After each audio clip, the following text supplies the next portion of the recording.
basketball all year. All the work, all the sacrifice, handling the enormous weight of massive expectations. Ends tonight here. It's over. Time to say it again, Boston. Anything's possible. Banner number 18 has been secured. The Celtics are NBA champions.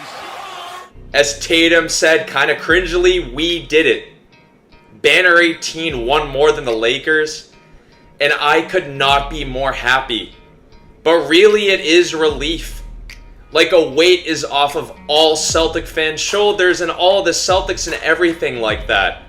I mean, anytime you're in any sort of company with Karl Malone and John Stockton, that's not good. That means you win a lot and you choke a lot. And the Celtics finally did it. And for the Celtics and for Celtic fans, this was not a one-year journey. This was a 3-year journey. And no, I don't count the 2018 Celtics. A team, had they even beaten LeBron and this Tatum dunk even more meaningful, they would have gotten stomped so badly by the KD Warriors they probably don't even play a game 4.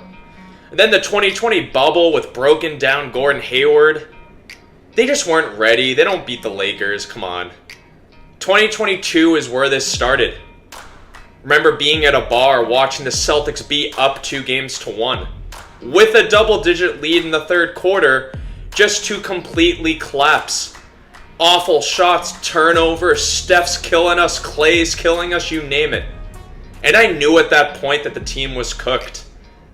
It was painful because you knew that you had it. Your superstar got locked up and played terribly. But 2023 felt like the year that we really would do it. And it felt like the year that the Celtics felt like they would do it, because they went through that whole season acting like they had already won the ring. And that was the problem. They kept talking about how they arrived, but the playoffs just took years off of Celtic fans' lives. Not to mention the Trae Young dagger, and you needed 6 games to Atlanta, but almost losing to the 76ers. And surely the Celtics could beat an 8 seed, right? They'd be back in the finals. But nope, they go down 0-3. Leads in 2 of the games, and in game 3 they just quit. But last year's Celtics team was so twisted, emotionally twisted for fans, that they came all the way back to force a game 7. And surely having game 7 at home, they'd win. Oh no, they lost by like 30. Tatum ankle or not, they weren't winning that game.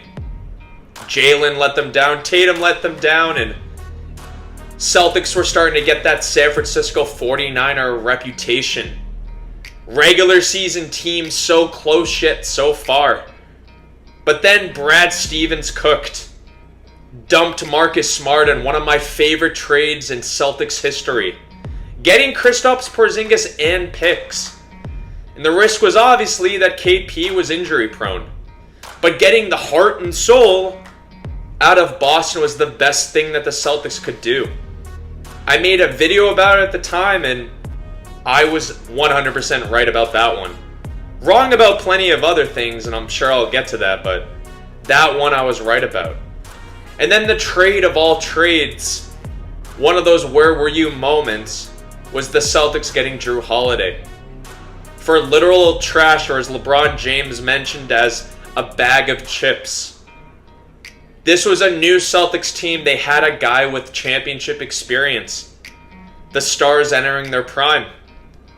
All the vibes were good, especially since all the other Boston teams are trash. It's almost like this is all Boston has right now. The pressure is on. And they coasted through the regular season. 64 wins. Most 40-point wins, most 30-point wins, most 20-point wins in NBA history. Front run the whole thing. And the Vegas odds have the Celtics winning it. Everybody feels that way, except all the haters online and in the media that found every way to trash the Celtics. That they were just a regular season team. That Tatum and Brown could not win a championship together. Celtic fans had to endure that. I mean, for me, I basically tuned it all out. Throughout the playoffs, whether the Celtics won or lost, I really stayed away from all the talking heads. Did nothing for me. But there were some anxious games along the way. Panic after the Celtics got smoked against the Heat Game 2. Panic as the Celtics got smoked against the Cavs in Game 2. And then against the Indiana Pacers, some couple possession games. But where this Celtics team was different than the year before was closing. That's why I felt like this year could be special. And they did just that. They swept the Pacers. And all the naysayers were saying the East was a joke. The path was a joke. The big bad West, Dallas Mavericks were battle-tested. They'd come and stomp us. Luka and Kyrie, the greatest backcourt in NBA history. Just stupid stuff. Boston fans just had to take it because they hadn't won anything. So everybody's right until they're wrong. But the Celtics did what they had to do. And they stomped the Mavericks. Drew and Derek locked up the guards. Jalen on Luka is the best defense I've ever seen on Luka Doncic. Tatum redeemed himself. KP, manned up and played. He might have been useless, but I respected it.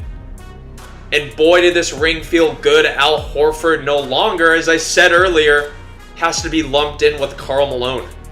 Nobody wants that for a couple different reasons. But this feels sweet. Can reflect back to the journey. All of the anxious games the past couple years, and now Celtics and Celtic fans have a banner to show for it. Bragging rights for their friends. This is a happy day. Boston going 5 years without a championship. That has ended.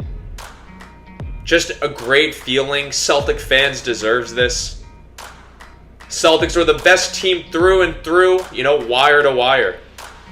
Just a great day to be a Celtic fan, to be from Boston.